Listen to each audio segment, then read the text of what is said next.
দাদা, বাচ্চাটা চুল কেটে দিন। এখন তো দিদি দোকান বন্ধ হয়ে গেছে, আপনি কাল এসে কাটিয়ে নিন।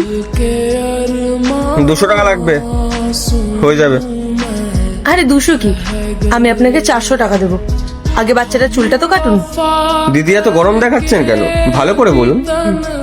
যত টাকা আপনি বলছেন তত টাকাই তো দিচ্ছি। হ্যাঁ, আছে আমার টাকার গরম।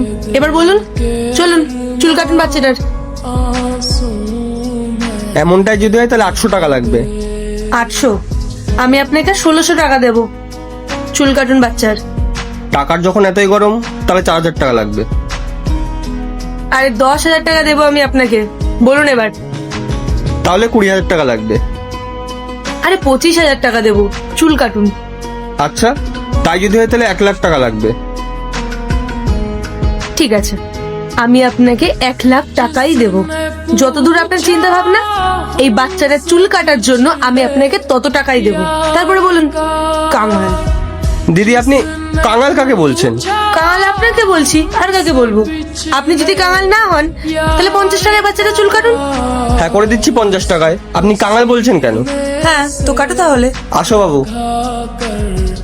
रो पढ़े उसको सीने से लगा कर रो पढ़े हम वफा करके भी तन्हा रह गए दिल के अरमासूम। দিদি, আমরা তো মাত্র 50 টাকায় চুল কাটিয়ে নিলাম। লোভী ছিল, তাই আমরা ওকে আরো লোভ দেখালাম, আর ওকে একটা শিক্ষাও দিলাম। তুই কি শিখলি আজ?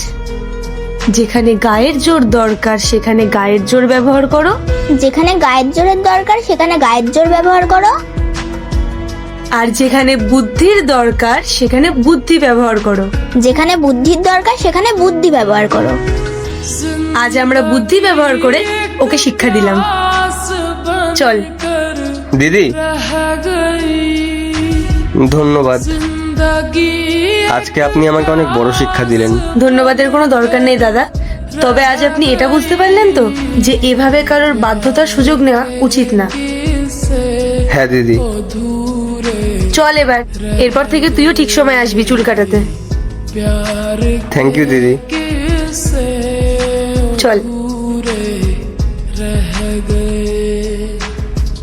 हम वफा करके